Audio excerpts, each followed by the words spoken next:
And now, just for you, YK World.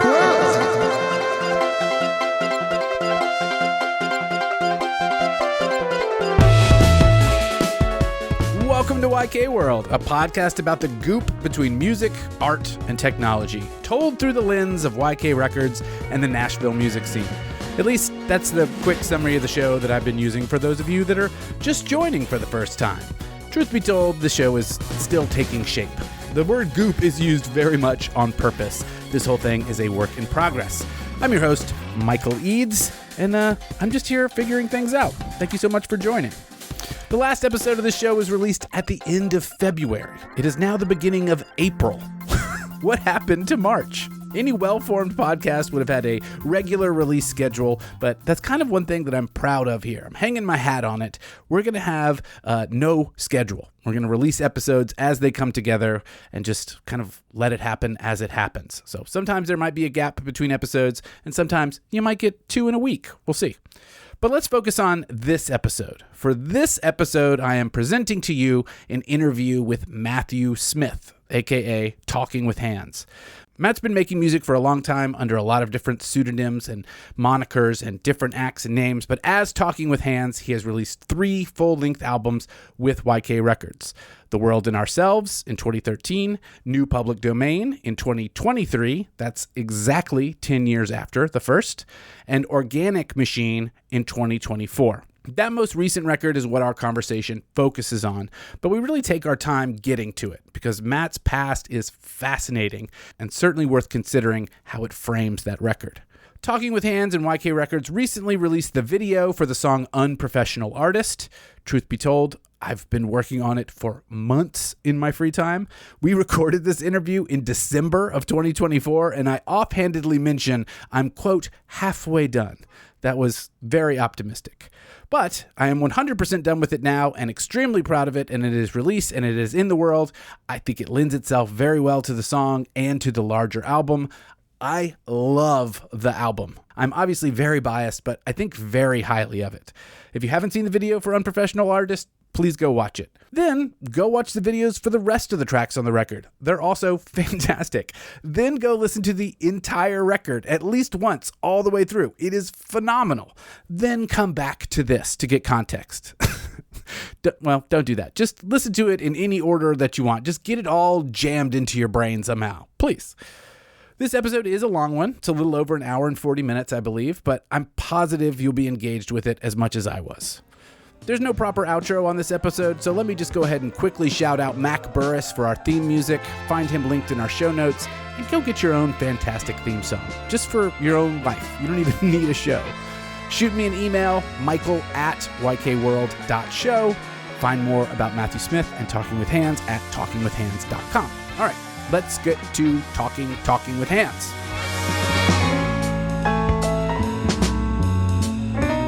Yeah, I mean, I didn't know you had the whole place.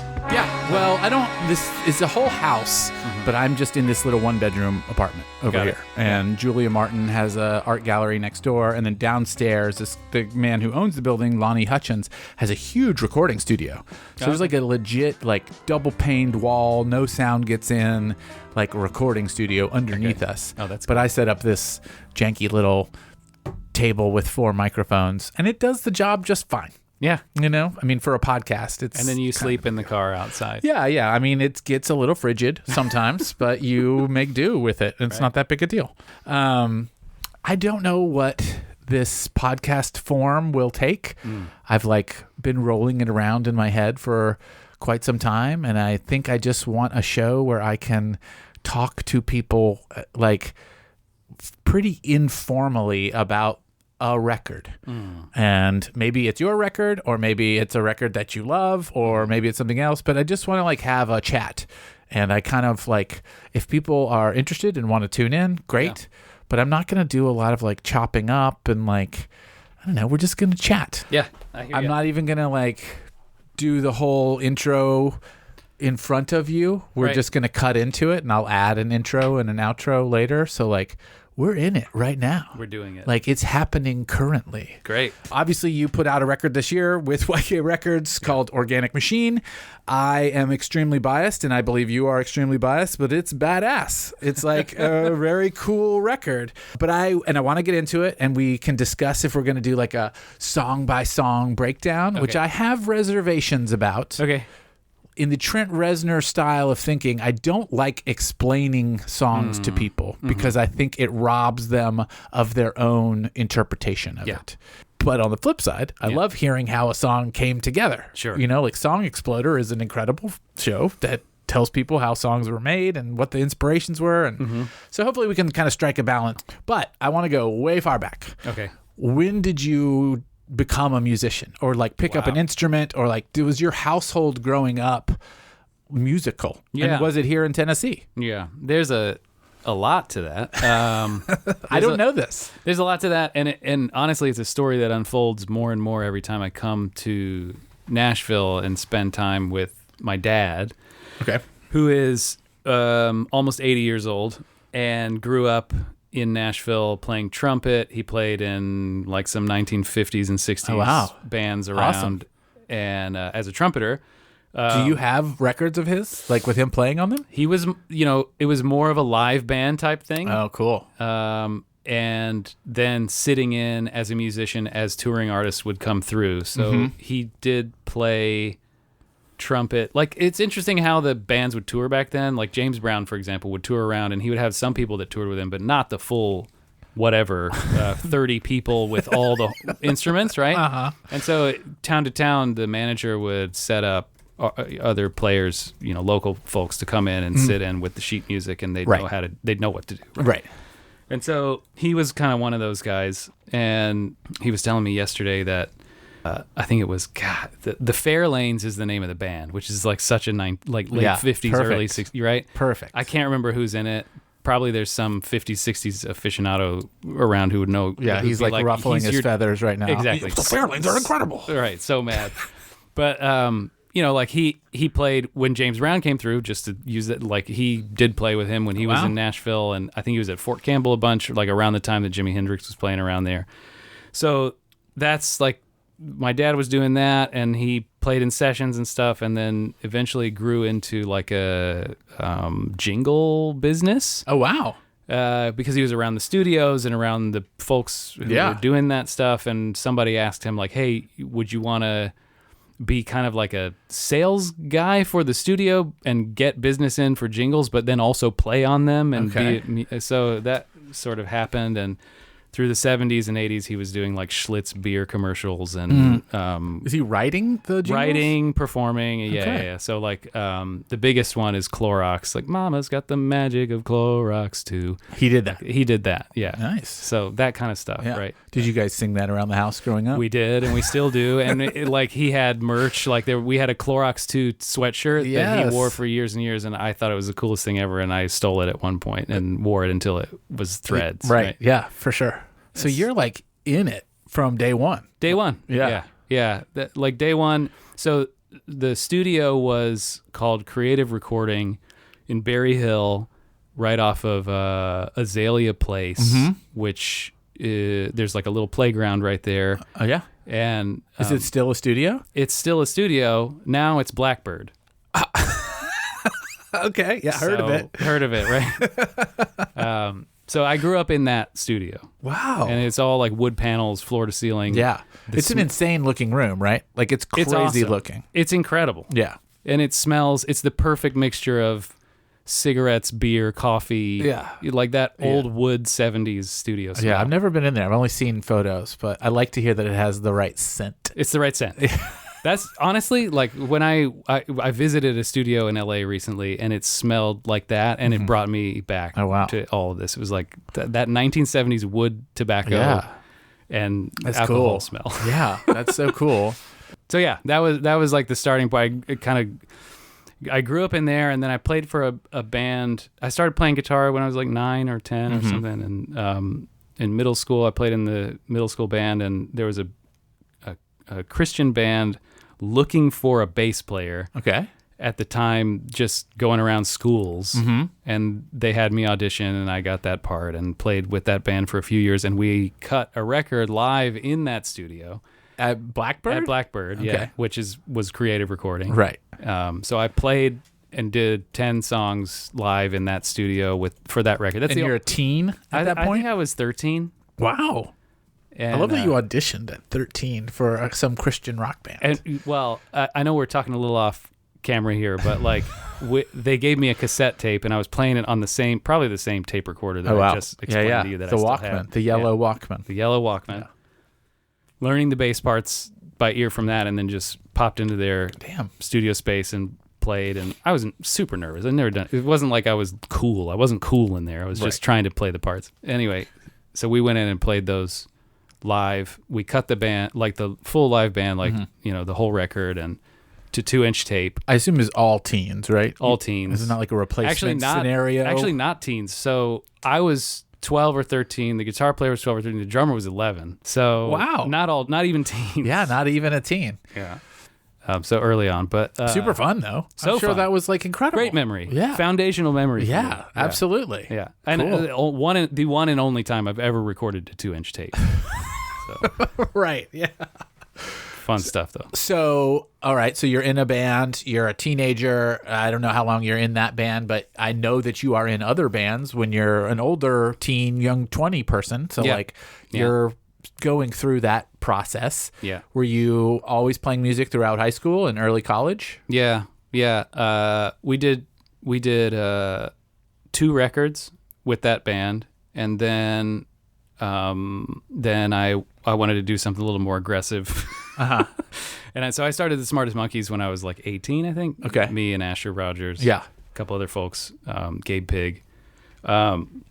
Whose names still show up very frequently with Talking with Hands. Yes. Yeah. Work. Yeah. Yeah. So like Because that bond is obviously very important to your development. it's the bond, but also they've done brilliant things. Like, even beyond just being friends. Captain Baby's music is super weird and super good. Right. Well, Cactuses too is amazing. Cactuses, super fun stuff. So we did we made a record as Smartest Monkeys. We cut demos for a second record and toured a bunch on that, but never actually made the record a done record. Right.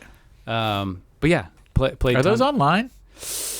The first record's on Spotify and whatever, everywhere. Yeah. The second one's not. Right. And I actually found my iPod, my 3rd generation iPod, a year or 2 ago, and the demos are on that. And I rescued them from. Good. I think that was the only place we still had them. So One iPod. one iPod that only works with Lightning cable. Yeah. Well, good on you. So now we have it. Yeah, that's cool. So when the box set Sure. comes out, Yeah. the 40th anniversary. Well, at least it's fun to revisit, or put it on is. It's super- archive.org or something, Yeah. I always love uploading that stuff too, Yeah. Yeah. just to make it exist somewhere else. Right. Right. Yeah. We'll get that. It was going to be called Yes, Captain in a very sort of, I don't know, like sarcastic way. Right. Yeah. Yeah. So where did you go to school? Like college? So that was like, we toured a lot in the Southeast. We were playing a lot of shows. Yeah. Trying to get shows. How did you do that? I mean, it was like... You're calling venues Yes. and booking? Okay. These are the early 2000s where you could still like email a venue or write to a venue or call a venue and say like, hey, we're on the route. Like, can we play? I don't care if there's 11 people there or 2 people there or whatever. Yeah. Like, just let us play. So we played it in a lot of places that had like strip poles on the stage and just wherever anyone would let us But put still, our amps in your 20s, and yeah, pretty fun. it was fun. It was super fun. It was super fun and crazy. So we did that, and then after that was over, it was kind of like, well, now it's 2004 or something, and I was like, I think I should go to school now. So I went to MTSU and probably met or hung around in like outer orbits of maybe some of the same people who you were hanging out with back then. Well, I had left in 2001. Okay. So you likely knew people that I knew that had, the Venn diagram, there was definitely an overlap. Like if you went to Red Rose ever, I knew people that worked there. I know people that booked there. Grand Palace, still very good friends with the people that run Grand Palace. So definitely some overlap. Murfreesboro is such an incredible small town with big talent, I think. Like, I think it's got to be the recording industry program that they have that kind of makes that happen. But not having gone to any other college, I don't know if that exists everywhere else, but Murfreesboro felt special. Yeah. I don't know. Yeah, something about it. There's an honesty that was going, and that's where the Talking with Hands stuff started, and probably at least 2 songs from the first Talking with Hands record were demoed as part of projects for people who were in the recording engineering programming who needed someone to record. For those listening that don't know, there is a school called MTSU, Middle Tennessee State University. It's located in Murfreesboro, Tennessee, which John Mulaney has a great bit about and how hard it is to pronounce and how horribly he was treated there. It's pretty funny. But as part of the recording industry program, you've got like the business side, and then you've got like the studio technical side, and anyone that's on the technical side has to record a band. One song, multiple songs, whatever they can make happen. So they're given studio time on campus, but they have to like find the band and the person with a song and record it. And sometimes it's brilliant and it's really cool. A lot of times it's a disaster because you are 19 years old and you have no idea what you're doing. But that's okay. That's part of the learning process. So you're saying early Talking with Hands songs were recorded there that eventually, not the same recordings, but the songs from The World and Ourselves ended up. There's an earlier version. That's right. Yeah. Carrying On for Days, we definitely recorded there.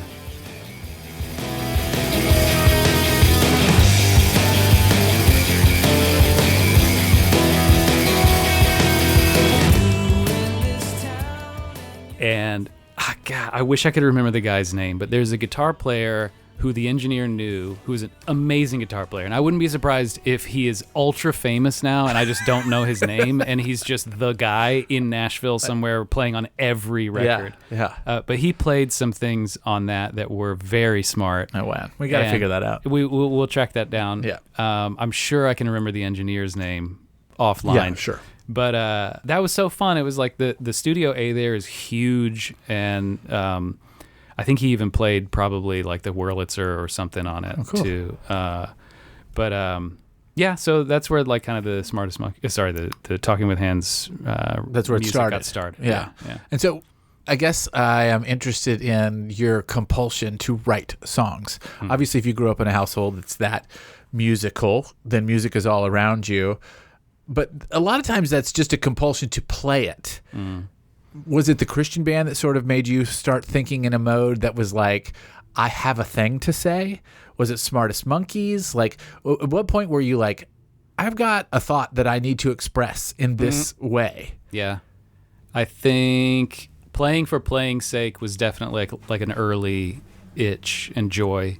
You know, I had a 4-track Tascam that I wish that I still had. Yeah, like those 4-tracks are so fun. I am the least musical person you will meet, and 4-tracks are so fun. I mean, I used to play just stupid riffs and then flip the tape over and record it in reverse and just do reverse guitar solos on it. That's awesome. It was fun. It was a lot of fun, and I really wish I still had. I might have some of those tapes, but I don't have the Tascam. Right. So that was definitely like just playing and learning how to play. But probably with the Smartest Monkeys, most of those lyrics are political or social political, like from the perspective of an 18-year-old. But still, like, you know, I was trying to react to what's happening in whatever version of society I was experiencing. Right. I think it's a pretty tumultuous time, though, if that's like early 2000s. Yeah. There's a lot to react to. Right. I think I was mostly struck by what I saw as like apathy among people my age at that time. Right. And so I wrote a lot about that. But the compulsion to write and express something, like, I guess the first thing I'm thinking of is I'm not a huge... I like Bob Dylan. It's not like a big thing that I don't listen to Bob Dylan a lot. But I think John Lennon's comments about what Bob Dylan told him about his position as a songwriter resonates with me. He told him something like, all these people are listening to you, so you should probably say something. Yeah. And no one's listening to me, but I still feel the second part. I should say something. Yeah. Yeah, I mean, yeah. But I mean, I think a lot about things. Sure. And I have ideas and opinions about things. I do think people are listening to you. Well, I understand it, not on the scale of Bob Dylan. I'm being overdramatic. Yes. I do this myself a lot. It's very easy to be like self-effacing and be like, no one listens to this. No one pays attention to this label. No one blah, blah, blah. But like, that doesn't do you any service. Like, you're not doing where I don't want to get ahead of myself. The song Unprofessional Artist, which is kind of like of a kernel within Organic Machine, I think speaks to this a lot, but I don't want to jump ahead. For those listening that do want to jump ahead, go listen to that song and then come back to this conversation. And I think that will yield some light. But yeah, I mean, you got to do it. You got to like make the music because you're compelled to make the music. And when I say things like that, it's coming from a sense of, I want to impose this humility on myself. Right. That I don't expect or deserve someone to just by entitlement, just for the sake of entitlement. Right. That's what I mean. In college, I tell this story a lot, and I just think about it a whole lot. I took a photography class, and because I'm old, a photography class for me meant going in a darkroom, like shooting on film, and then like you gotta develop the film in a wash, and then you take those negatives and you go into a room that can't have any natural light in it, and you expose that film to different levels of red light, different cyan and magenta and yellow, and that's what exposes your film. And it sucks. It's a laborious project or product because like you shine the light through the negative onto this photosensitive paper, and you probably did it wrong, and the photo does not look good, and you just wasted $1 on that piece of paper. And so you got to do it again, and like you got to change your cyan levels, and you got to change your magenta levels. And I remember talking to this girl. It was in the same program. She was a year older than me. And when you're in college, someone who's a year older is a sage. And I think her professor maybe had told her this, but I think about it all the time. And it's so rote and so like obvious, but it really struck me because I was a kid. And she said, you've got to learn to love the process. Yeah. And I don't know, I just think about it a lot. And I'm like, man, we just put out this holiday sampler, and the process of putting it out was super fun. Like, there were really good results on the back end. Like, people are obviously listening to it and enjoying it, and that's great. But doing it was super fun. Yeah. And that was the thing that I really got from it. And it's, I feel like that's sort of what you're getting at a little bit with the John Lennon, Bob Dylan quote is, you should say something meaningful, but if you're on a smaller level, like you just learn to love the process and say something meaningful and enjoy it for that. Right. I don't know. Yeah. I think that's right. But that enjoy the process line is, you mentioned that to me recently, and it's one of those. I told you I say it a lot. No, but it's also one of those things that's sort of like you hear that or a version of that, like you've heard it for years and years and years, and you take it for granted. And then there are certain moments in your life where it becomes so resonant, and I had one of those recently, like when you mentioned it to me, where I was trying to apply it to everything. I was like, okay, I'm driving my car right now. I really don't want to be driving my car right now. Why is this road down to one lane of traffic right now? Yeah. Why would they do this at 2 p.m? They should do this at 2 a.m, not 2 a.m. Anyway, enjoy the process. You're driving. You're seeing what's happening over there. That kind of thing. Just to be aware, awareness. I think. Yeah. And not taking moments for granted, I think, is super important. I want to apply that more in my music. Enjoying the process, creating tone before you create songs. Interesting. What do you mean by that? Elaborate. So I'm in this mode right now where I've done 3 records as Talking with Hands, and on the last record, and a very cool EP and several holiday songs. right? Go listen to them all. No, like, and so there are some sounds, just sounds, right, that I really like, that I think I have fulfilled, Right. so to speak. Like, I don't need to use this sound anymore as a method of expression. Mm-hmm. I need to change the sound. Yeah. Oh, this is so interesting. So, in your songwriting process, do you feel like you want a new tone or a new quote unquote sound, which I know how that could come out? Like, I need a new sound.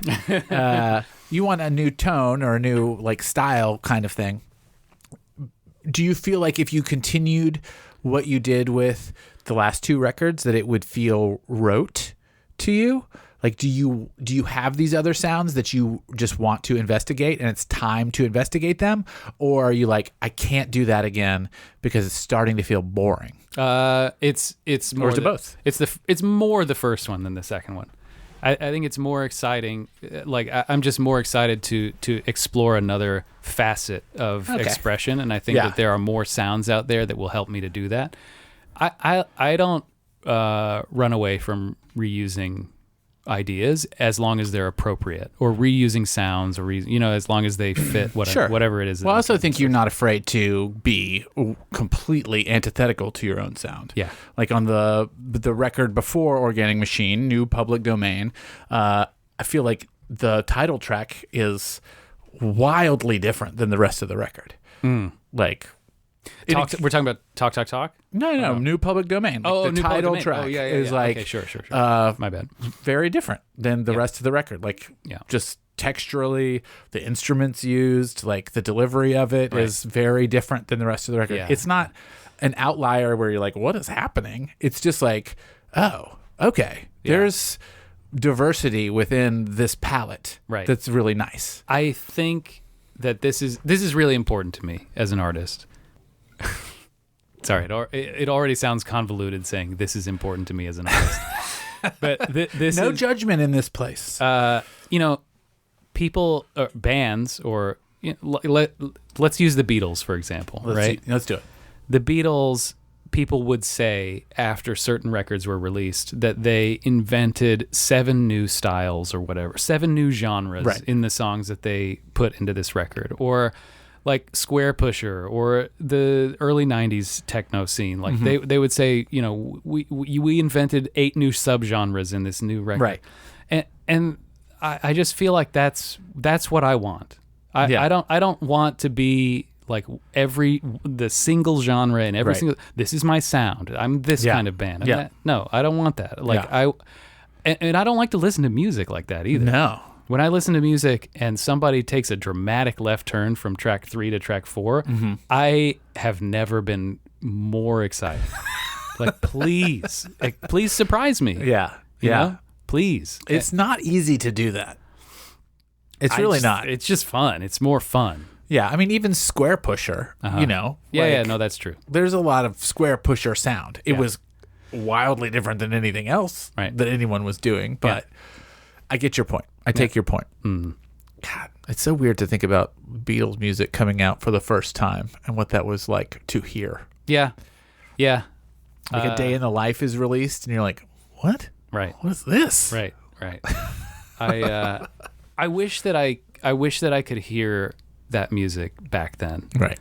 Because I think most people who hear me speak critically about the Beatles will say like, oh, it was so adventurous for its time or whatever. And I think like it definitely was. Well, yeah, for sure. On top of, all of the technological advantages that were afforded to them at the time that helped them to do that. Yeah. And you can hear where I'm going with that. But anyway, I posted about this on the Talking with Hands Instagram recently. I went to a record store in Osaka called Banana Records, and they had a plastic bag that was just their shopping bag that was like it says Banana Records in huge letters, and then there's some tiny font at the bottom that no one probably ever reads. For one, it's in English in Japan. Right. Yeah. And secondly, it's like 15 lines of small print text at the bottom of a shopping bag. Yeah. Who's going to see this? I don't know. Right? What does it say? Well, what stood out to me from it was, and maybe we can plug that, like overdub this in later, but what stood out to me, if I'm paraphrasing, is like, it's also in broken English, but when you can forget something to the effect of, when you can forget that the new thing is different from the old thing, like then you can appreciate all of the things, basically. Like the idea is, stop thinking about let's use the example, stop thinking about the Beatles as being the old thing or the new thing. It's just a thing. Right. And then think about the record that you just heard today as, it's not the new thing or the old thing, it's just a thing. Right. Both of them are things. Right. And don't attach to them the history or any of that. Yeah. And appreciate them apart from all of That's that. a wonderful sentiment from a record store. Unbelievable. Yeah. On a shopping bag that no one will see. I hope someone sees it. But I posted it on my Instagram and tagged them and tried to get it and show it to anyone, because I was so impressed by what they were trying to say. Yeah. But that's how I want to think about music. I don't think about Gustav Mahler as being like an early 20th century composer. I don't want to anyway. Right. And I don't want to think about, like Trash Man that I'm seeing right over here being a record that came out in 2024. I want to think about these things as music. Right. And I know context is important in all those things. Sure. But yeah, it's just where I'm at right now, man. No, I think that's great. And I think that also speaks to some of the themes of Organic Machine, which we'll get to Awesome. in a moment. So, Talking with Hands now is a idea in your mind. You're in college. You've done the recording industry. You've put a couple tracks down. I know that The World and Ourselves, your first album, was recorded with Jeremy Ferguson, a.k.a. Battle Tapes. I am assuming that happened 2005, 6, 7, somewhere in there. I want to say maybe 8. Maybe 8. 7 or 8. Yeah. And then this is sort of where I am not, I have the exact email, but it's probably like 2012. Okay. You emailed me Yeah. and said, hey, I like YK Records, which, by the way, YK Records started in 2009. So if you're emailing me in 2012, you're very early. Right. Like, there's not a lot of output at that point. But you just emailed me blindly, and you were like, I like what I'm hearing from your label. I like Jason Faulkner and ELO and Air, and I think you might like this record I did. Yeah. Yeah. Here it is. Yeah. I did it with Jeremy Ferguson. And there were enough buzzwords in there for me to pay attention. I Right. always reply to anyone that emails me and says, I have a record that you will like. Every time. I always reply because it's very hard to make a record. And you don't want to ignore someone. So, but most of the time, at least now, you may have been the first person to ever blindly email me a link to a record. It was fantastic. I loved it. It was all the things that you mentioned. It was influenced by Jason Faulkner. It was influenced by ELO. It was influenced by Air and Failure. And like, it has all of those things that are things that I love. And it was a brand new, different thing. So we made a record together. Yeah. But that was in 2013. Yeah. That was a long time ago. Right. I don't know if people have heard that record, but it's really good. Yeah, it is really weird. I mean, well, not weird, but so unusual. Yeah. I think I email because I don't email a lot of people and say things like that, But I read some article somewhere because I was living in New York then, right. and I was among my peers and group of friends who went to MTSU or didn't, or who were born in Nashville. I was the only one in that group of people who loved Nashville.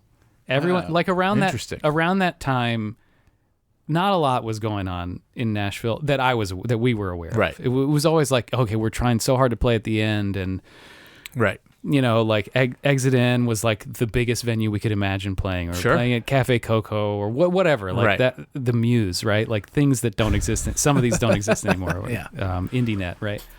and everyone was trying to get out, and I wasn't. I really loved the people that I was meeting, but I just felt like I wasn't meeting the right people, or like whatever. I wasn't plugged into the right community. And then I finished school at MTSU and was like, well, what do I do with this? And so I sent my resume out, and somebody hired me in New York, and so I moved to New York. Right. Was the Talking with Hands record done at that point? It was done. Okay. Yeah, it was done. So you did that while you were in college. So we were playing shows. Gabe Pig was playing drums, and Hemming was playing, my wife was playing bass, and Kevin Tetuan was playing guitar. Brandon Lee Harris was playing keyboards and guitar. Cool. And we were playing around town like once a week or once every couple weeks or whatever. Because we just wanted to play. Yeah. Like we weren't thinking about that whole, well, if you play every single night, no one's going to come and see. Like we just wanted to play, right? Whatever. There's all kinds of rules. Yeah. We were No like, one well, knows. I don't know what the rules are. I just want to play music. And so we had a little bit of financial backing. We had $1,000 to make a record. Yeah. And Jeremy Ferguson, I can't, like, probably this could never happen again. Like Jeremy, it might have been Ryan, my friend Ryan Trousseau, who had been playing with Landon Pig and with Mean Tambourines. This is all like Nashville rock history or whatever. Oh, right? it's great. I think he might have said, Jeremy Ferguson's your guy, or something like that. I don't know. And so we contacted him, Right. and I was like, I have $1,000. And he was like, I'll do it for a week. And we had a whole week in the studio that's with Jeremy wild. Ferguson, Yeah. who did some things that were very special Yeah. on that record. Yeah. He had some really weird gear. I remember he had a joystick, like Like an Atari joystick kind of thing? more like TIE Fighter, X-Wing, like early 90s. Yeah. I'm trying to think about I know exactly. I can see it in Descent, my head. Yes. XY axis Yeah. joystick, but he had it hooked up so that it would output frequencies based on the XY position of the Wow. joystick. And so that is what you hear on Danj or Dan J or that song about Daniel Johnston.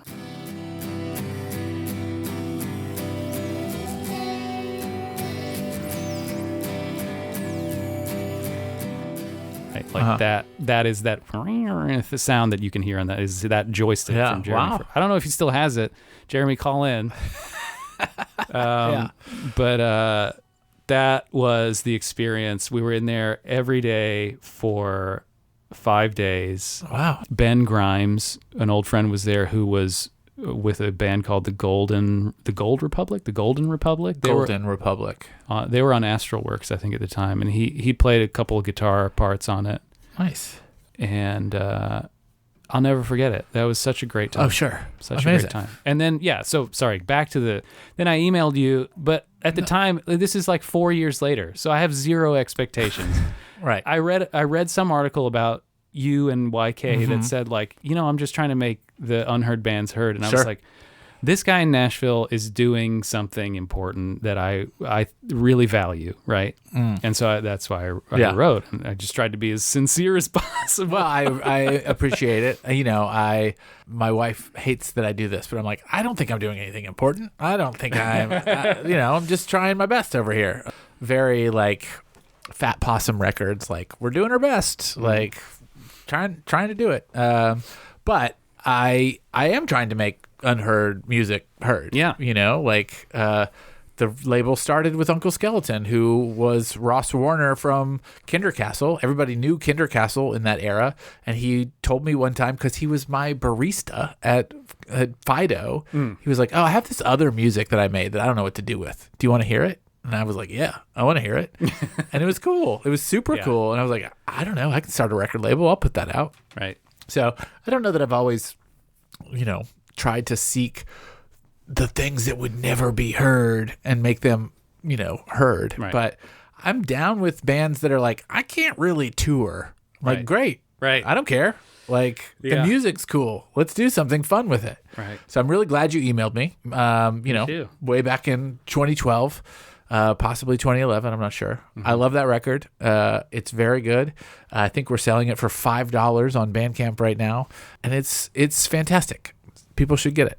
I do want to like fast forward a little bit. Like from 2013 there was a long stretch where you were just an adult with a job Yeah. and a wife and a child. That's right. And not putting out records, probably still thinking about music incessantly, Yeah. but just not in a position to make it or record it or any of that. That's right.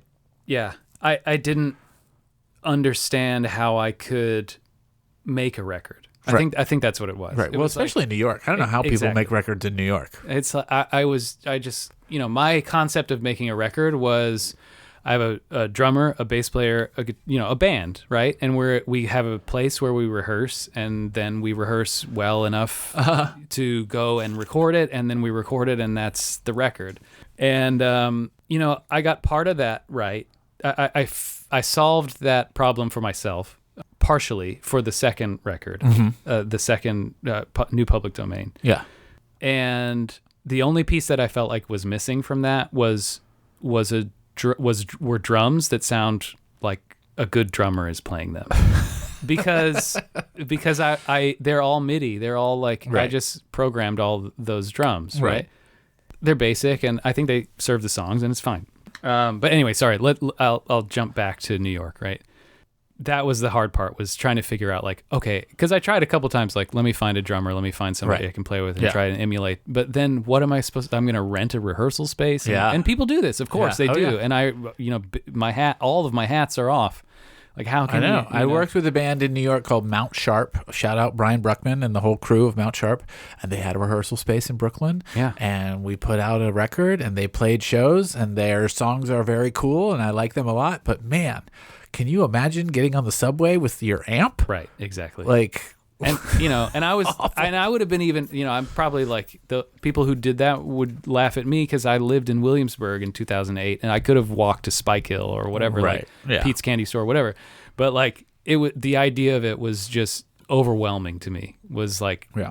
I felt like, and maybe this comes from the history of, recording that record when I was 12 or 13 in a wooden room on 2-inch tape, where I'm like, I have to be better than this. I can't just, rehearse to my own standard and play by myself or whatever. But I don't want to get mired in new public domain, but was that hard for you? Because you were having to reinvent how you're writing and recording. I think what made it easier to get it out was that the songs were old, mostly, not all, but some of them were old. And some of them, I think, like, I just was okay with. Well, it's the same point. Like, I was okay with getting them out in the way that I imagined, Right. without revisiting anything, rewriting anything. Just Yeah. like get it out, right? Yeah. So And I think our bio at the time was like, it's good to just break the non-releases. It's like, good to get on the board. right. And that's how I was like, these songs have been sitting here they would have been the second Talking with Hands record had I stayed in Nashville, right? Like, Right. And I'm sure they would have, and I still like them, right? Yeah. But going into Organic Machine, I definitely felt like, okay, I'm learning much more about how to program drums in a way that sound like a natural drummer, and Right. think like a drummer, which I do. Like, I do play the drums. Okay, so if we're going to have an intermission, I'll put some little, like, twinkly music here.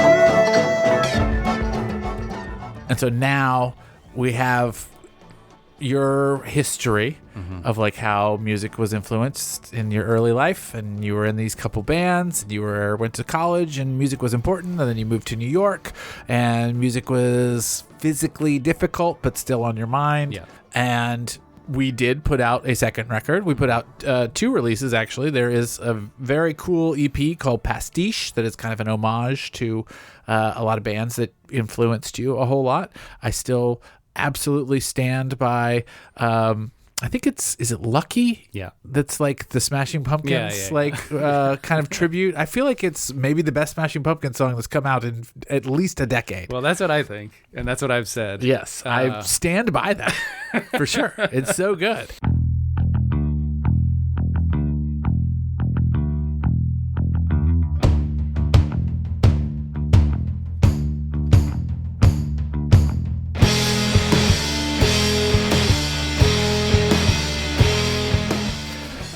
And then New Public Domain came shortly after that. We're not here to talk necessarily about New Public Domain, but it's part of the story. Like, you got on the board, as you said, with putting this full-length record out. Then we released Organic Machine, and it's a very dense record. And it's a very conceptual record. And that was on purpose, I think. Yeah. When did you start thinking about this? I'm kind of leading the witness a little here because I know the answer. But after you're done with New Public Domain, and you're like, okay, I have a home studio. I live in LA now. Right. I have a home studio where I can like figure some stuff out. How does that transition work from New Public Domain into the next set of songs, which is a much shorter time span, by the way. New Public Domain comes out in 2023, which doesn't mean that you wrote the songs then, but that's when it came out. Right. And then Organic Machine's out in 2024. That's a very small window of time. Yeah. Yeah. It seems that way. It seems that way. But I still feel like I'm living the end of Organic Machine. Like, I'm still in the Organic Machine phase. But yeah, it was I think there was a big experiment going into New Public Domain with analog synthesis that opened my creativity in a way that I felt so stale as a guitar player. Like, every chord I play, I've played 100 times. This progression, that progression, it all feels ordinary. And when Just sort of the tone sentiment that we were talking about earlier, a little bit. I think the tone sentiment is more like revisiting something that's familiar and repurposing it or reconfiguring it in a way that allows you to express yourself differently. With analog synthesis, I felt like a guest. I felt like I was tapping into a partner without having to talk about it. Like, if you've ever played around with modular synthesis or heard of modular synthesis or semi-modular synthesis, just look it up on YouTube. But if you haven't, but like, essentially you're talking about manipulating electricity, and there are things that are not intuitive immediately about that. Yeah. Sending, like voltage controlled oscillation and things that are, the non-expert doesn't know how to set your expectations. Like, you don't have a natural intuition for this if you haven't worked in it, right? Yeah. And that was unfamiliar to me. In a good way. In a good way, in a great way. Because that's the exact opposite of what I felt with the guitar. The guitar, I felt like, I've done all this. I've been doing this since I was 9, as we've established on this, in this podcast. And it was boring to me. Yeah. And so I hadn't felt that sense of discovery in a long time. And that's what it opened up for me. And I started to peel that away or open that up a little bit with New Public Domain. Yeah. And I really opened it up with Organic Machine. Yeah. And I think there's more to come. But like, sure. But that was the foundation that I was building on with Organic Machine. Oh, that's great. It was so that was like kind of the spark. That was the spark for you. Yeah. So what's your songwriting process like in that situation?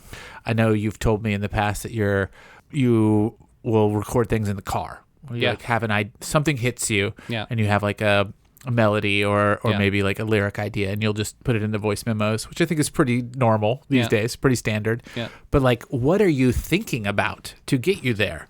Like, I know that you had some kind of roundabout ideas that you wanted to look at, but I mean, what does that look like? Like, you've put out New Public Domain and you're like just driving in your car, it's down to one lane. You're trying to appreciate that it's down to one lane. How does a song just strike you? Are you thinking about a specific thing, or does it just literally, it's kind of like light bulby? Yeah. There are two main modes for me right now. One is, let's come back to this one. One is dream composition. Oh. But the other one is just reducing friction. Reducing friction, and that's what getting away from the guitar was for me. For me, the guitar or an instrument of habit, an instrument where you are comfortable, is friction for me. So if I have a melodic idea or whatever, like whatever my idea is, this could be rhythmic. If immediately pick up an instrument, I'm immediately limiting where my brain is going to go with it, right? This is some Brian Eno strategies here. Is it? Yeah, for sure. I mean, I don't know specifically. Someone out there, probably the same Fairlanes person is upset. But yes, it's similar, like use a different instrument. Yeah. Don't use what you're used to. Right. And that's been really helpful for me. It's just go straight from whatever it is my brain is thinking, or wherever it is. Like, so it mostly, almost everything that I write now comes from vocal, and then I arrange around it. So that's the one thing. Usually when it's in the car, it's like that because I'm not sleeping. If we go back to dreaming, dream composition, I'm usually not dreaming when I'm in the car. But I think, and maybe this is a subconscious response to exercising the muscle of writing only with my brain and not with my hands with an instrument. That ironic, by the way, talking with hands. Yeah, good. That's good. Now I find myself waking up in the morning with something musical happening in a dream state, and then latching onto it and sort of fleshing it out in a rudimentary way, and then I get up and I rush out of bed and go in the bathroom and get voice memo out on my iPhone and try to record whatever it was that I had just imagined in my. So I think I feel very lucky. I don't know if this is common or uncommon, but I feel very lucky in that I can hear something in my dream and then immediately vocalize it into. That's insane. That's amazing. The voice memo, and those are the two avenues that I'm really active in terms of writing right now. Is that literally what the song In a Dream is about? Yep, truly. You came to me in a dream, so delightful, so serene. You came to me in a dream. I wrote that song unconscious. Wow. Yeah. The vocal melody, everything except for the outro was written amazing subconsciously. I try to take notes about dreams where I think I probably have sleep apnea that's like not been diagnosed, and so I will like be suffocating in my sleep, and then that gives you really wild dreams because your body tries to wake you up. And so I'll wake up and then write something down and be like, man, that was. The more I think about this, the faster it leaves me. Like, as I try and recall the details. When it's happening, I'm like, this is so vivid. This is insane. Right. And then when I'm actually awake, I'm like, oh, that wasn't real. I'm going to write that down. That was so crazy. Yeah. Every second that passes where I'm writing it down, I'm like, I don't remember. Yeah. It's gone. Yeah. Does that not the same for you? It happens. Really? Yeah, that happens too. And it's very frustrating. It's very frustrating. I imagine so. But I don't know where this is leading, because like there are synergies between these things for me. Like the last time I was in Nashville, I had a really great conversation with a dear friend, and when I was on the plane home to LA, I was writing a song. I heard a melody or something. I was thinking about it. And I got up and I felt good about it. So I went to the bathroom and recorded it on the voice memo because I didn't want to look like an idiot, like sitting in my seat singing into my phone. So I went to the bathroom, and then I came back and I was like, oh, that's kind of a cool idea for a verse or something. And then I kept thinking about it. I was like, oh, what if it led to that? And then I thought about like a pre-chorus and a chorus, and I went back to the bathroom again. Really? And recorded it again. And then I went back to the seat and I was like, you know what, this is really going somewhere. And then I finished the song. I truly wrote the song only in my brain, walking back and forth to the back and forth to the bathroom in this plane. And by this time, I've gone back and forth 4 or 5 times. Yeah. I'm sure that. Oh man, were you middle seat? The stewards. Or were you aisle? No, I was aisle. Thank goodness. And I was all the way at the back of the plane too. But I'm sure the stewards. They're like, what is this maniac doing going to the bathroom? He's had. You're not the first person to go to the bathroom 5 times on a LA flight. Yeah. Well, most people are doing cocaine in there, but you're not the first. Maybe that's I'm the least of the worries. There's some weirdo creative. Yeah, you guy didn't in get there. like belligerent after you came out and demand some weird thing. So that song is done and demoed, and I cannot wait to tie it back to this podcast Yeah. on a future release. For sure. So, Organic Machine, how much are you comfortable with talking about the intent behind the songs and the meanings and like, getting back to that Trent Reznor quote of like, I don't like to talk about lyrics because what they mean to me are not what they mean to you, and that's good. Yeah. The listener should bring their own shit to a song.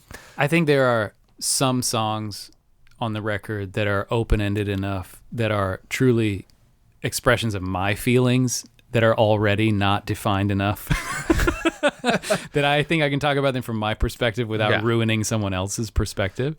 Like Unprofessional Artist is one of those. Right. I think that can be deeply personal but also universal at the same time. Yeah. Why am I doing this?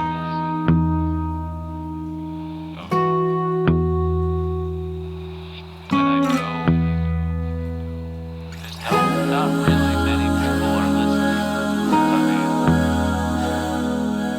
Oh, for sure. I mean, I don't know what you were thinking at all with that, but I listened to it, and obviously you sent me demos while you're making this, and that was like, oh, I see what he's doing, and I am just texturally, like the content of that song is extremely powerful to me because it's all about self-doubt, but also self-affirmation. But also you're just like, oh, this is 10,000 Hertz Legend. Like there's a kernel of that, like that song. And I don't remember what song that is on that record. It was Radiant or something. But it's amazing. So, all right. So anyone who doesn't like songs spoiled, skip ahead or stop listening. What I know about this record is that it began as 2 EPs. Yeah. And they were both about very specific concepts. Yeah. Correct me if I'm wrong. Concept 1 is AI versus creativity. We're like living in a world now where artificial intelligence is a very real tool, and there is a threat that creativity is at odds with it.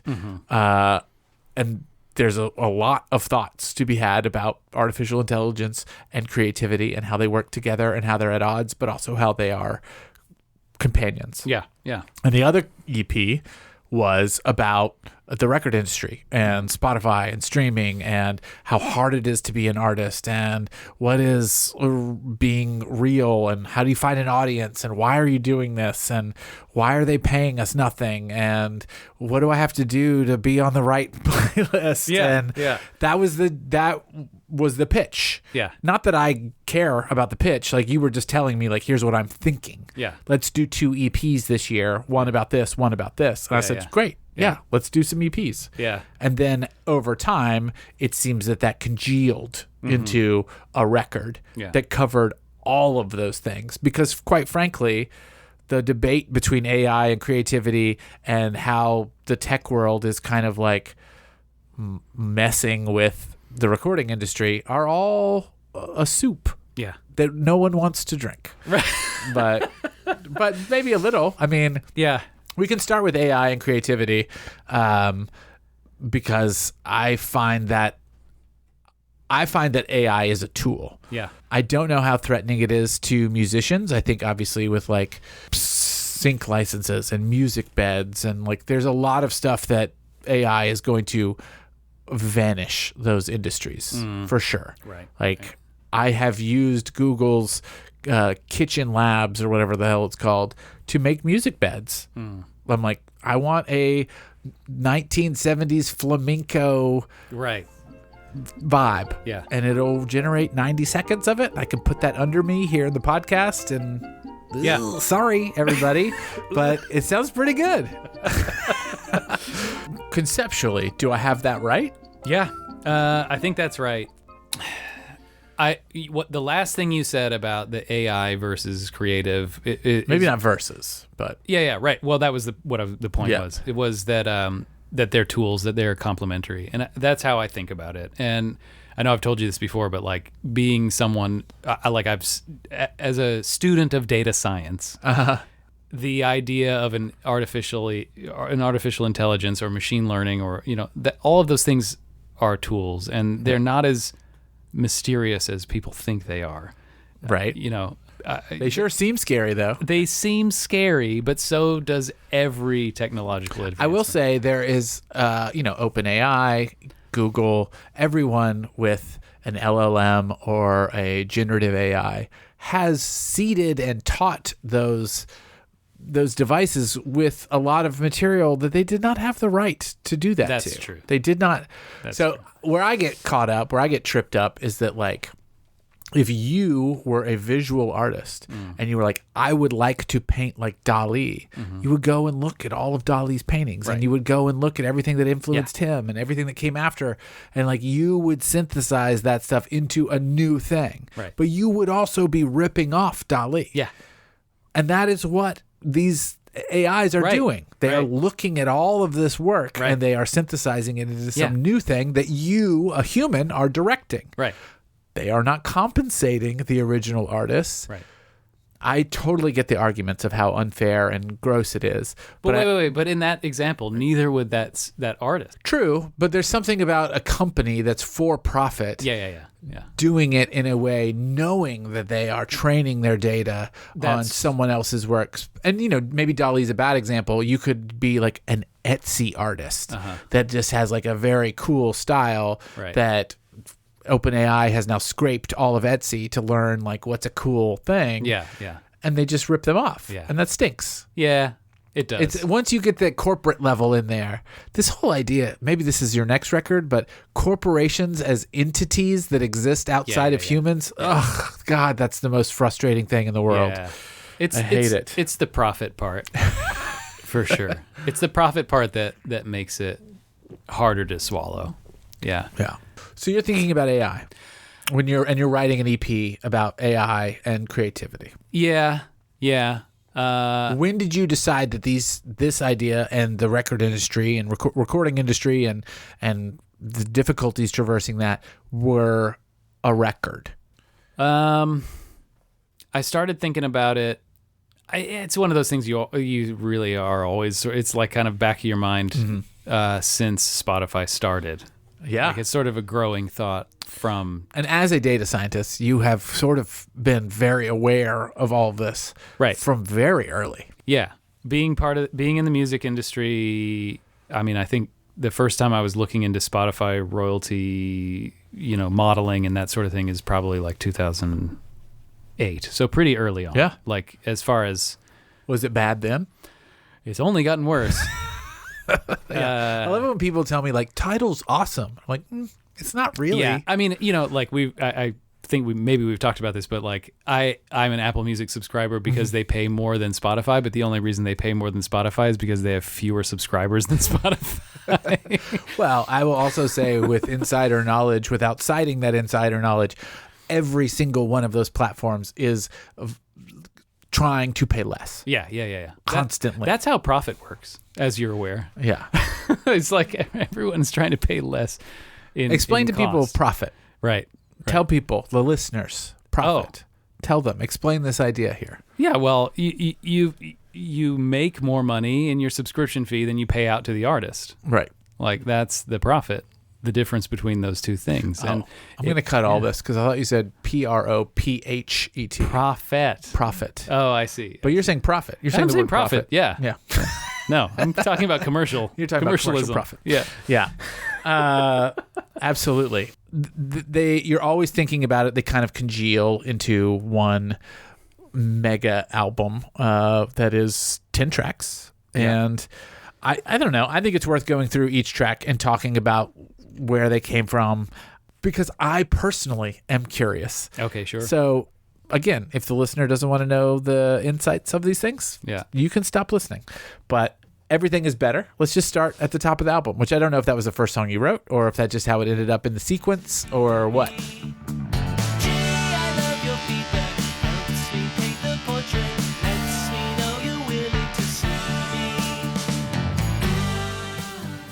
But Yeah, I don't remember exactly the order that I wrote things in or sequenced them. I think I sequenced this record not to have like a story arc so much, but more just like a musical arc.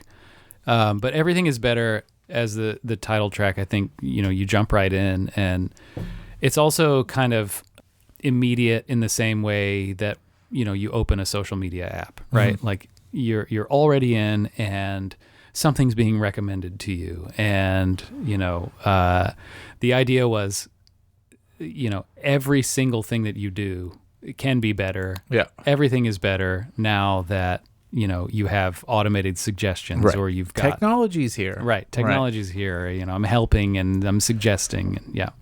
That I really love the conversation that happens in a lot of these songs. This is an excellent example of it, where like you aren't.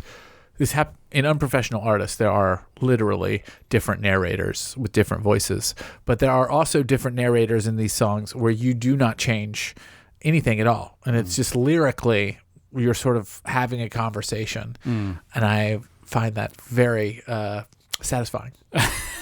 I think it's Sometimes just with yourself. Like I think even in this song, you're like talking to yourself a little bit. right. Yeah.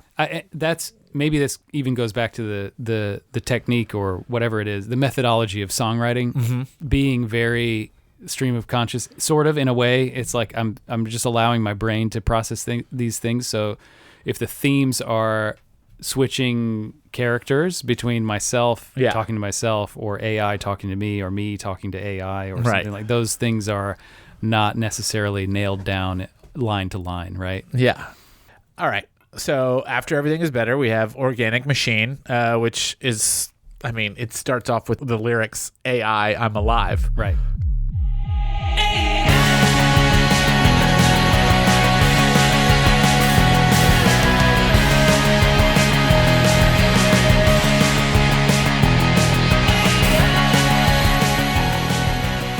So I think that's fairly telling which EP this was meant for. Yeah. There are But are you addressing the AI there, or is the AI saying I'm alive? the AI is saying I'm alive. Yeah. And if you watch 2001 Kubrick, and there's a scene where I can't. Hal? Yeah. Hal. Yeah. But there's what's the guy's name who's Who knows? Yeah. There's no way to know. There's never been a system of information or retrieval that would allow us to learn the answer to the question of who that guy was. Yeah. AKA the internet. So there's a scene where he's pulling out these plastic cards that are, supposedly, and I love this so much about this movie, but they're representing some piece of Hal's personality or intellect or memory or whatever. He's pulling them all out slowly, one by one. Yeah. And Hal is going, I can feel it. Dave, right? It's Dave. Yeah, Dave. It's Dave, yeah. Dave. He's like, Dave, I can feel it. I can feel my memory slipping away and whatever, right? And I actually did not see that and think to write the song, but it did happen that I wrote the song and watched that movie in somewhat quick succession. Yeah. But that was the idea, was that there's an AI that's like trying to understand what it means to be a living, a biological entity rather than a computer. And that's what it is. Like, hey, I'm alive. Here I am. Like I am thinking and existing. What is it? What do you feel like? Like trying to relate to you, right? Yeah. I just find that, I love hearing what the songs were inspired by, because my interpretation of them is maybe it's just different. This is like what we're talking about. Right. Like to me, it is about all that. When I heard it, it's about all those things, about an AI that's like seeking answers, but also is that a put on? Because the AI knows to ask certain things to appear to pass the test. The Turing test is like, oh, how can I, do X, Y, Z? So I do think there's for me, there was an interesting layer of like, is this duplicitous? Right. Like, is it earnest that it says, how can I be more alive? I would like to be more alive. Or is it a robot that's just like, hello, I'm here to serve you? Right. Like, I think that's what's fun about the record, is that there are multiple conclusions. Yes. Yeah, for sure. So the next track on the record is Popular Joke, which has a reprise later on in the record. I think this is the one that I almost don't want you to tell me more, because I don't fully get it. This is a popular joke.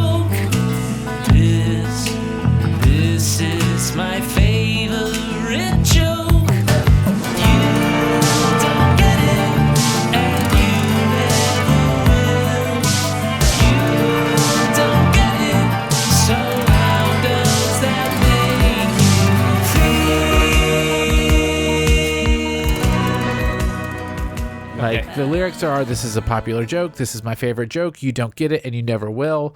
It appears in the Organic Machine video. Like it is a through line through this that obviously has a lot of humanity because it is about humor, and I don't feel like computers have really nailed humor yet. And it comes up twice on the record, Popular Joke and Popular Joke the Reprise.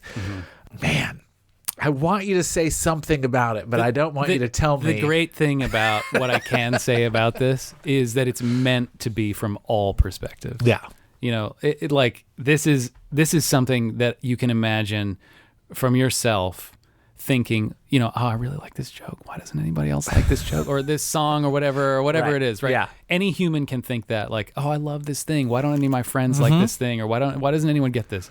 But it's also so simple in the misunderstanding from the perspective of an AI, where it's like that would be a question that an AI could ask. It's also an interesting just jumping off point for like, does an AI have a preference? Right. Like, does it like things? Right. Yeah. Yeah.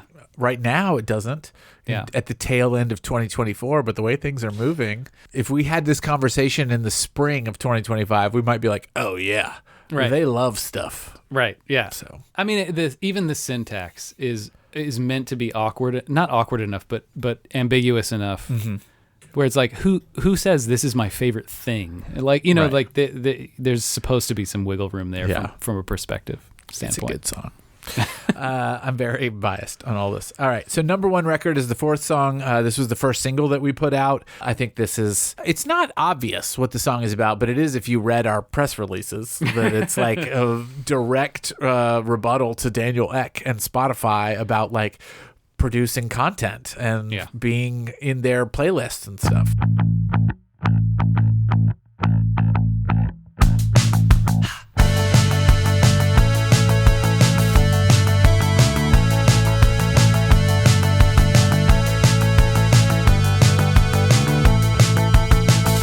I wanna make a number one record, but nobody sings like you anymore. I wanna make a number one record, but nobody. Yeah. Is that right? That's part of it. But I also do want to write a number. Sure. The song is so catchy. But it's, like I woke up, this was not an exaggeration that I just put on the internet. I woke up for months singing the hook in my head. And it's because I listened to the single over and over again as we were like prepping to put it out. And I was like, man, this song is good. This song is so catchy. I think what a number one record means is also like subjective in this song. yeah. It's like for me, what a number one record means is like my friends and my peers like it a lot, you know. And but that's not necessarily what the song is about. But yeah, it is like, you know, everyone as a creative, this falls into if we're trying to separate this out into EPs, this falls into the unprofessional artist sort of Right. Side, but at the same time, it is supposed to be critical of the professional artist, as described by Daniel Ek and, you know, others who are saying like, you know, we want to reward the professional artists on Spotify more monetarily, Right. given their audience, which I think is insane.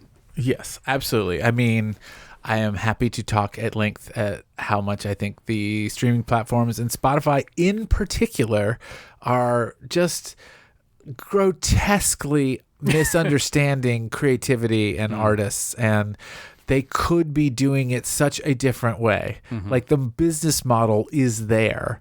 They just choose not to do it because they have a lot of money from major labels that don't want them to do that. Right. Like there's a play to pay model. Right. That exists. Yeah. And some people have adopted it and tried it out, and it's a very viable idea. Yeah. But why would Spotify do that? Yeah. They are getting money from all sorts of major record labels to not do that. I've been talking about user-based accounting for 10 years. Yes. And so have other people. I'm yeah. not saying I'm unique. Like It's such a good idea. And no one has the power to do it. I mean, I guess Apple could do it, but they're not. Right. It's very obnoxious. It is. I think number one record and unprofessional artist, the next track on the record, really go together very well because number one record is sort of this like, it's kind of both a fuck you to the streaming platforms about like what's viable music and what's good, Yeah. and a yearning to make a number one record legitimately, and then Unprofessional Artist is just this like deep self-doubt of Right, like right. why. I mean, you literally say in it, why am I doing this? Yeah, And yeah. you pontificate on it, and it's beautiful. It's a beautiful thing, even though you do get chastised pretty heavily in the song By my narrator. by your narrator, which you wrote. Yeah, I did. So, Ambition, unprofessional, an artist falling away to impressive tell how the world has been never care.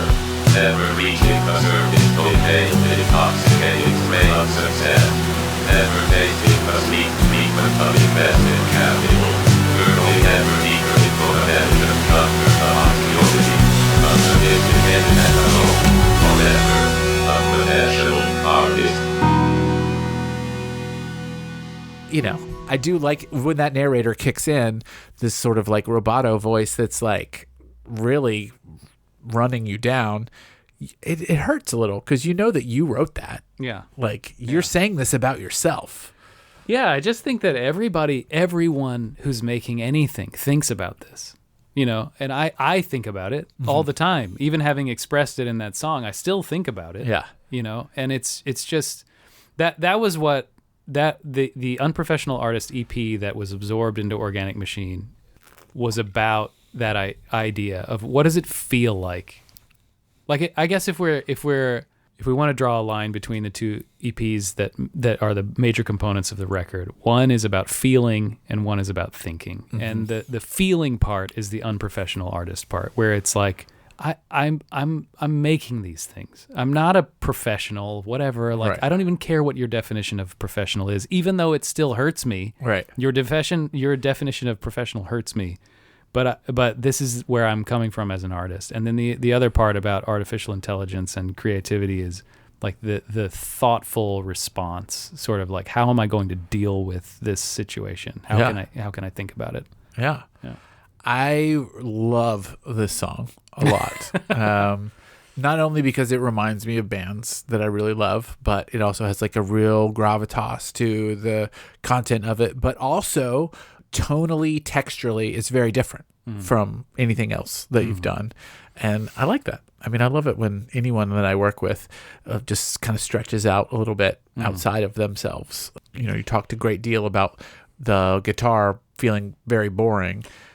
This feels like a great expression of moving outside of that and trying something else. This is an instance of playing a note and letting it just sit in the air and responding to it. And, that was the writing process for this, was very, very, undefined.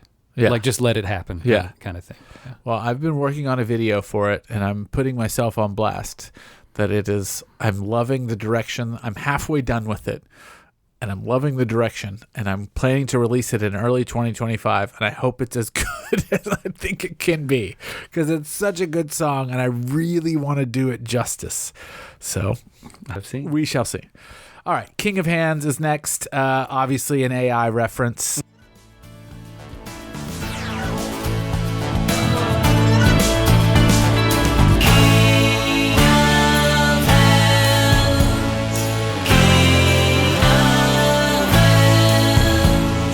Come and make your demands of the King of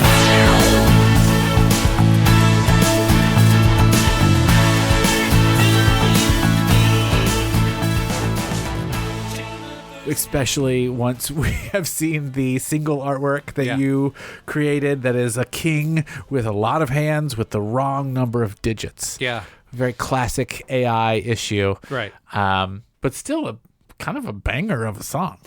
That song, I mean, I guess what you said before, the dual perspective kind of permeates through this record. And, Yeah. and this song too was meant to be a reflection on my own writing style from the non-AI perspective. Like, okay, I'm calling this Talking with Hands kingdom, my kingdom. Yeah. And I'm He's saying, making finger finger Yeah, quotes. sorry, finger right quotes. now.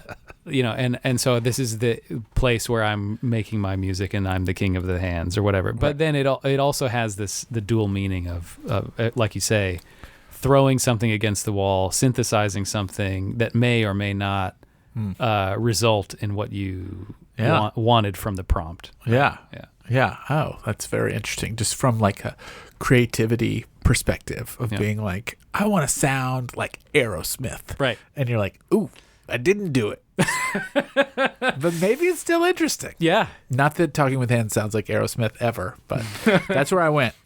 All right. So after that is In a Dream. We talked about this a little bit. Is this sort of an ode to your dream writing, or the title is just kind of an acknowledgement that that is happening? You came to me.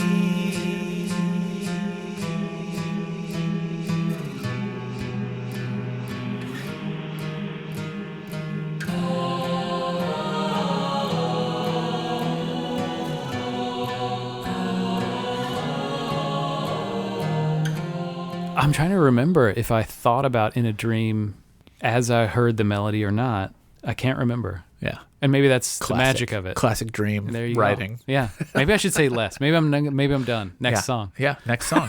Fantastic. Popular joke reprise, which we've already established kind of what it's about.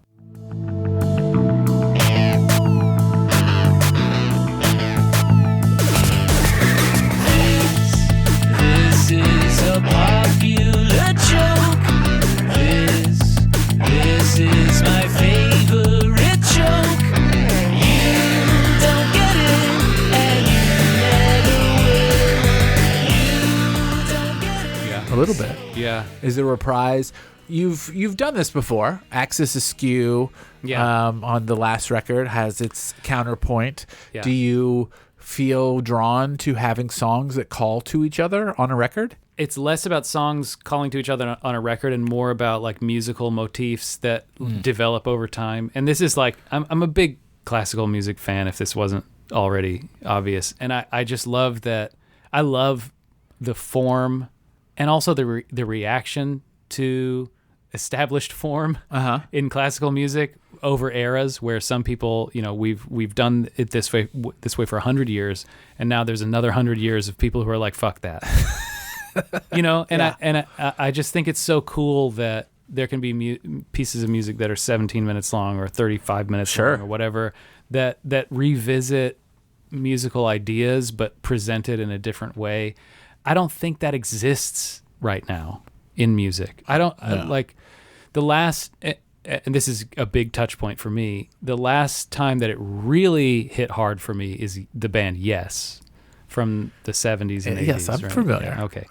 You know, they do so many things where they change genres in between movements and songs. And it doesn't even have to be 17 minutes long. You know, like you could do it in 5 minutes. And that's the more I reflect on Organic Machine and kind of where my writing is going, the more I start to think about it as prog pop, which I don't think is a thing. But, but you know, how can you set a motif and then change the direction, come back to it, revisit it, revise it, bring someone on a journey within 3.5 minutes that is artistically stimulating, but also you don't have to think about it at the same time. I'm trying to do a lot in 3 minutes. Yeah.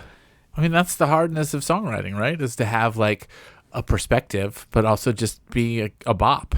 Yeah, right. That's a very hard Perspective, seesaw to balance. Bop.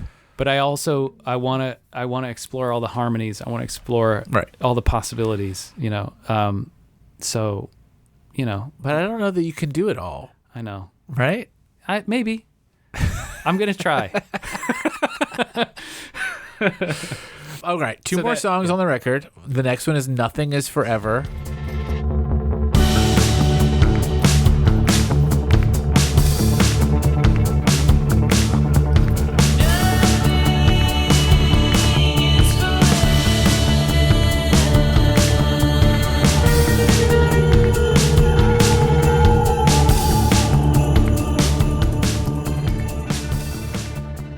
Tell me more about that.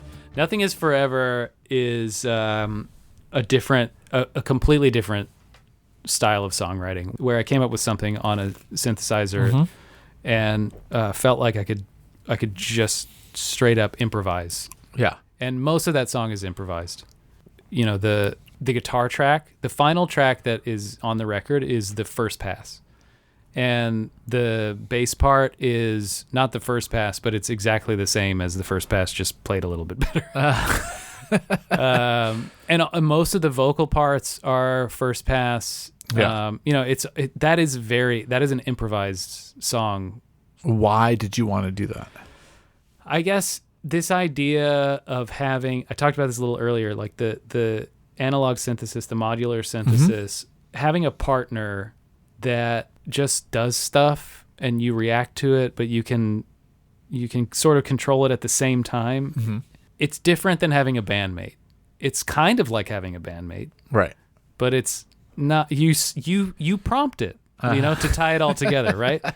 It's sort of like an AI in that you prompt, you set it up, and then, you know, I've got some pedals where I'm opening and closing filters or adding and subtracting reverb or delays or whatever, right? But it's all a performance, right? Like that's all happening at the same time. Sure. It's very improvisational, and that's something that I didn't understand about electronic music until far too late into my.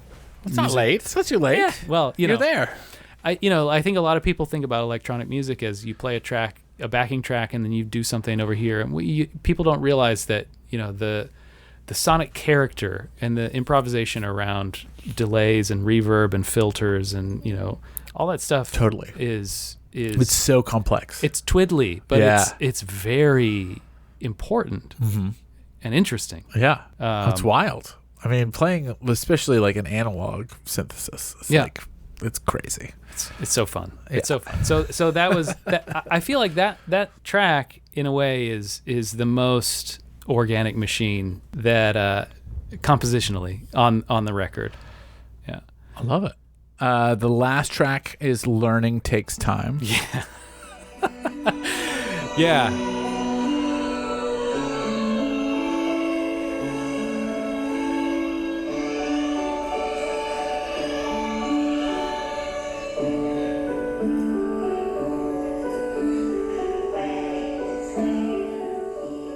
I feel like I think Nothing is Forever and Learning Takes Time lyrically feel very interesting partners. Yeah, they're partners. Yeah. Okay. Yeah. Did you? But if Nothing is Forever is improvisational, had you already written Learning Takes Time? Like, did you know that these two would pair? And actually, this is an interesting, different kind of improvisation. So this is a little bit more field recording, like, you know, this is a moment where I need to hit record type thing. Yeah. The piano, the strings, that is my daughter's 5th grade violin recital. Oh, wow. And I was hearing it, like, of course I was there delighted to see her play and, you know, Yes. all that kind of stuff, Yes. right? But that was the second song that they performed. The first song I heard it and I was like, you know what, that could be a really interesting idea for this, like, idea of an AI learning, because these children are learning and they don't know how to play anything. And it sounds terrible in a great way. Right. You Which know. you yourself experienced as like a 13-year-old. Yes. Yeah. Yeah, 100%. So I think the magic of that track is that I was somehow inspired in that moment at that recital to hit record and grab that. Obviously, I want it for posterity, but like I also was Yes. Kid first. Yeah. We get it. Yeah. But I was thinking like, I'm going to use that because this is. I had that outro with the more analog synthesis bizarro stuff. I already had that recorded. Yeah. But this, I was like, that's going to fit right in front of that, Interesting. and it's going to be great. Yeah. And so it's not improvisation because I wasn't performing it, but it was improvisation in that I was sort of building that track as my life was living. Yeah. In a way. Yeah. Right? Oh, wow. So that's how those two came together. So those are two different things that I blended in the end. Yeah. I mean, I love it. That is an incredible little story to learn there at the end. I had no idea. It's very cool. So, you know, the release of the record, I'm really proud of what we did. We approached a bunch of people that we like. We asked them to do remixes. And you approached Asher and from Smartest Monkeys that you've been in a band with over a decade ago and asked to help with videos. and we released like little maxi singles, as I call them, that have the album track with a couple remixes along with the video, and it is an insane amount of work. It really is. And you did so much of it, like so many videos you shot yourself in your house with a green screen, and then you were like, Asher, make a little something of this. And Right. there was something beautiful about the collaboration of it. Yeah. That is, I think, cannot be overstated in terms of an album about AI and the tech industry and the hardships of the music industry, that like all of these human brains were involved in these like kind of beautiful creations. Like the singles are super cool. Like all of the remixes, every single one of them are so neat. Like they're so different and they're so fun, and you had almost nothing to do with them other than you supplied the original tracks, which is not insignificant, don't get me wrong. But like there's a lot happening there. Yeah. Yeah. What were you feeling when that was happening? I mean, I know behind the scenes both you and I were like, "Oh shit, we got some good stuff here." Yeah. This is nice. Yeah. It was a new experience for sure. Get like Well, yeah, you've been very siloed. exactly. Yeah. Yeah. I mean, the first record we had people, it was a band. Yeah. The second record was all me. And to have not only it felt uncomfortable, but also so relieving to have people who I trust to execute on whatever the idea was. Yeah. You know, like to say, here's the thing, we both understand it, right? Cool. Can you please use your expertise Right. to make it happen? Yeah. Unbelievable. And that's when I've got to plug in the 15-year YK thing here, because that is the magic of having a community, right? Like that is the magic of being part of the YK family, you know, is to be able to understand each other and rely on each other. Yeah, I mean, I think the Coupler and Sugar Skulls remixes of King of Hands, right? A great example of that. Like, I've worked with Coupler for quite a while. I've been a fan of Sugar Skulls for a long time and only recently put out a record with them. But their remixes they like came from somewhere that was similar. Yeah.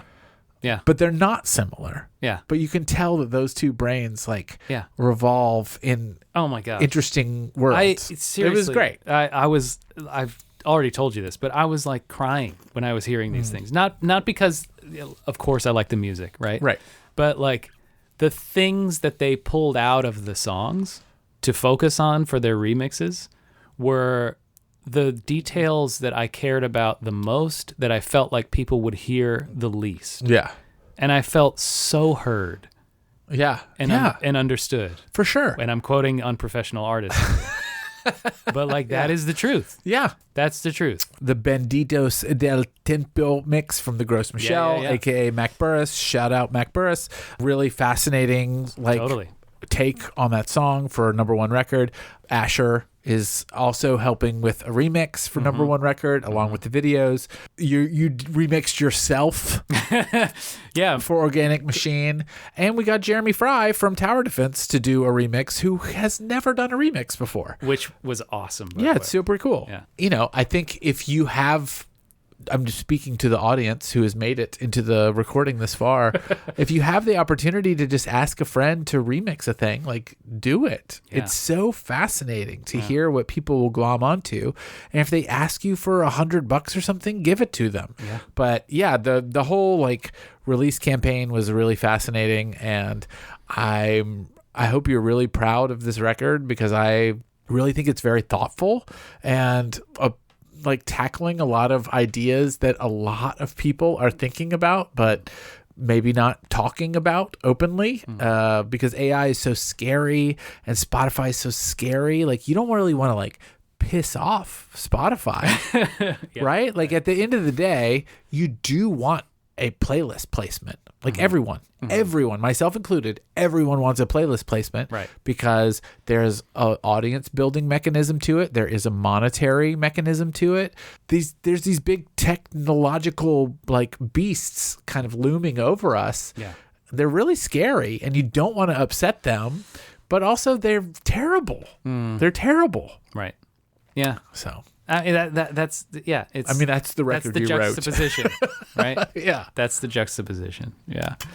Yeah. Well, what's next for Talking with Hands? So much. Yeah, So much. I've been told that you're gonna take a little break. I'm gonna take a little break, but that doesn't mean they're. I have a video in the mix that's gonna come out. Well, that's so. Yeah, and I'm very excited about that. And so, for the record, the anchor pieces, the pieces de resistance of Organic Machine are Organic Machine, which we already have a video Yeah. for. Which, if you all have not watched the short film of that, unreal. That was so fun. You flew to Texas to make that, right? Yes, Like just With a it- weekend of making that video, and it was shot on 35 millimeter, 16 millimeter Right. film. right. Yeah, Unbelievable. it was. We were in Austin. TJ Masters, unbelievable. Guma, incredible artist. yeah. Let me stay at his house with his chickens, and he let me bring my dog and stay in his house. But yeah, it was an unbelievable 0 retakes. Only one. Everything in that is a single take. Right. And that was super fun. But the point I was making was like the Organic Machine video and that song are the that piece and Unprofessional Artist are the two anchor pieces in my mind as a creator for the record. No pressure for me. Well, from what I've seen, you've already delivered. But I mean, like, I cannot wait, and I love that there's still this magical present coming at the end of at the end here. Yeah. Oh, I mean, I'm not going to call it magical, but it's been such a fun thing to make because that song speaks to me so much as a non-musician. Like, I played trombone in 7th grade and was awful. And I'm so sad that my parents had to buy a trombone. But I was very bad. And I was in a punk band that was intentionally bad, and we were bad. And then I was in a cover band that was bad, but that was not intentional. I was just bad.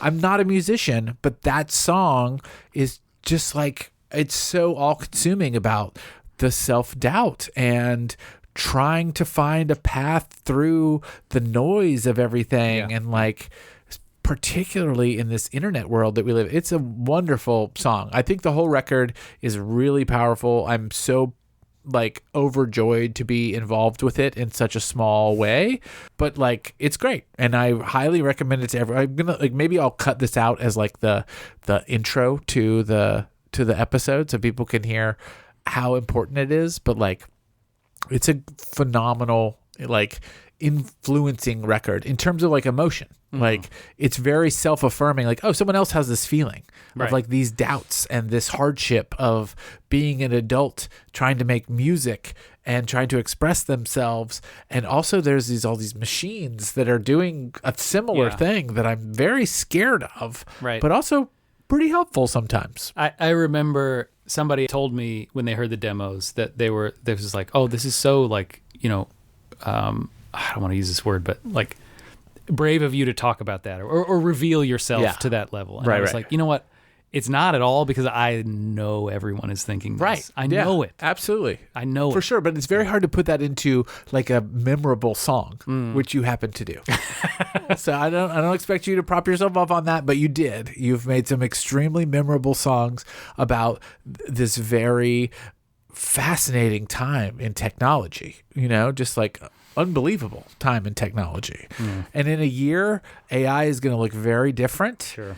But it's also going to have the same concerns. Yeah. So I look forward to it. And I'm curious what the next record will be. And I'm happy to be involved with it. There are so many things in the works. Yeah. I love it. Love it so much. All right. Well, I really appreciate you talking to me about all this stuff. As we head out, let people know where they can find you. Tell me any shout outs or anybody you want to credit that we haven't mentioned so far. Well, I've got to shout out Ty Bellar. Oh yeah. Mastering engineer who brought more out of this record than I thought was possible from the mastering standpoint, to the point where I was I was shocked and amazed. He did such a good job. He did such a good job. I have heard the demo, like the mixes and the masters, and a lot of people are like, mastering's not important. So important. I know many artists that say mastering is not important, and sometimes it is not.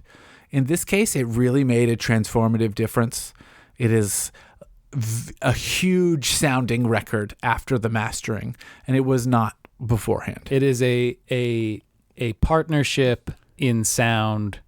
The density of this record required a hand as skilled as his, and he did an incredible job. He did such a phenomenal job. I will shout out all the remixers. Thank you so much for your contributions. Very much so. Appreciate that. I'll shout out your wife for the patience of letting you make this record. Excellent choice.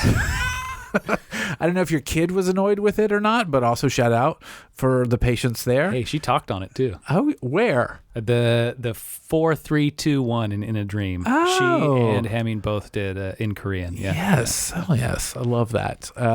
Shout out to Asher for all of the video help. Very much appreciated for sure. Follow. We'll link in the episode notes a way to get to Asher, who does many creative things, and they're all quite interesting. Brilliant. On their own. Yeah, I don't know whom else to shout out, but if we forgot you, get at me at RecordsYK on Instagram and chastise me, and then we'll do another episode and talk about the chastising. Yeah, sounds great. Where can people find you?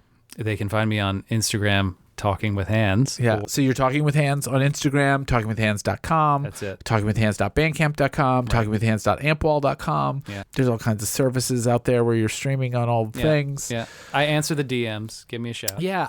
I want to have you back on the show, not necessarily to talk about your own work, which I would love, but also to talk about just the music industry. Yeah. And like, I don't know, we're in such a weird time. Yeah. Because I do not think people know how to navigate the music industry, Right. myself included. Yeah. Because it's not Spotify. It's Right. not Apple Music. No.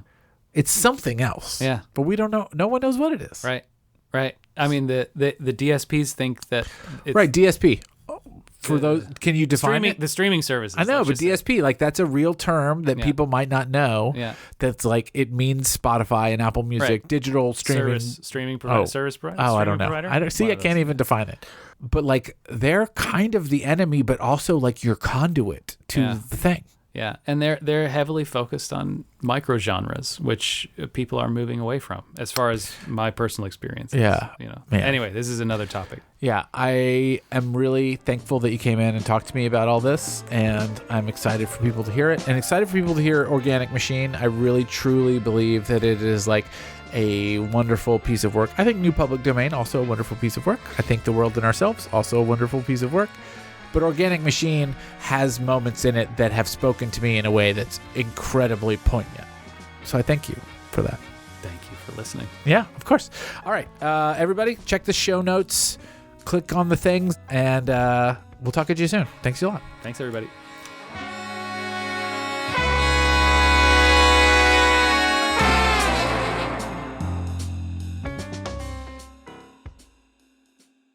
All right, I'm going to cut this because this is unbelievably embarrassing, but I'm on the YK Records Instagram account. I went to talking_with_hands. Yeah. Was not following you. You should keep that in. But okay, How was I not following you? I don't know. That's insane. I don't know. But But you're on everything, so it doesn't matter. I am following you I see now. the likes. I see, you know. Yes. How was I liking you without following you? It's crazy. That's funny. My face is so red. But That's anyway, fine. Well. yeah.